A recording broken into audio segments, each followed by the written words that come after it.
श्री गुरुभ्यो नमः। श्री मात्रे नमः। आगे का चरण 10वां।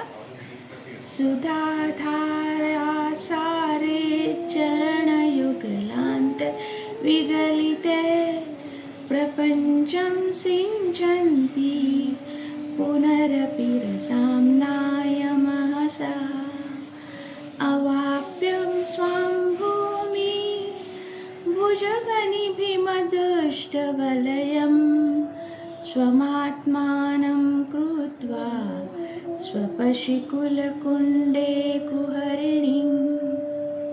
आपके चरणों से बहने वाली अमृतमयी धाराएं पूरे संसार को सिंचती है और पुनः उस दिव्य रस के प्रकाश में सबको तृप्त करती है।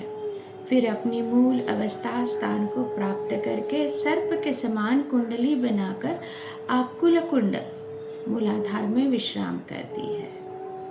यह श्लोक हमें देवी को कुंडलिनी शक्ति के रूप में दर्शाया गया है, जो सहस्त्राधार से अमृत सुधा की धारा के रूप में पूरे शरीर और चेतना को सिंचती है और फिर वापस अपने मूल स्थान मूलाधार में आकर विश्राम करती है।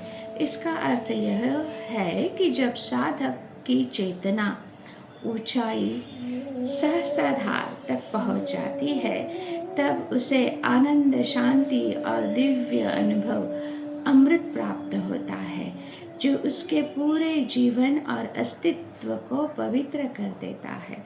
लेकिन यह शक्ति स्थायी रूप से ऊपर नहीं रहती, वह फिर से मूल में लौट आती है, जिससे यह संकेत मिलता है कि आध्यात्मिक अनुभव एक प्रवाह है, एक स्थिर अवस्था नहीं है।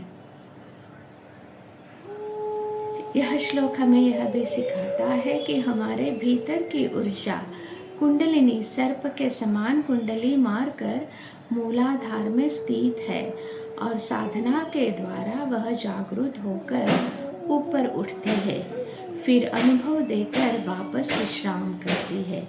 इसका सबसे गहरा संदेश यह है कि जीवन में दिव्य अनुभव और सामान्य अवस्था दोनों एक ही चक्र का हिस्सा है। ऊपर उठना जागृति और फिर स्थिर होना समाधि विश्राम। जब आप गहरा मेडिटेशन का अनुभव करते हैं तो आपके जो ब्रह्मरंध्र है, तालव्य, वहाँ से कभी कभी एक खूबसूरत मिठास की बूंद, जो कि बिल्कुल सूक्ष्म होती है, अमृत धारा, उसको आप महसूस कर सकते हो।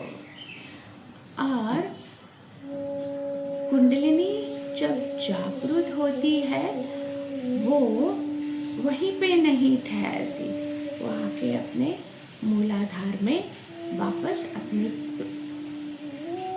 स्थिति में आके ठहर जाती है। लेकिन जब आप सुदर्शन क्रिया या फिर अलग अलग तरह के मेडिटेशन करके इस कुंडलिनी को आप जागृत करके उस चिदानंद का अनुभव आप कर सकते हैं।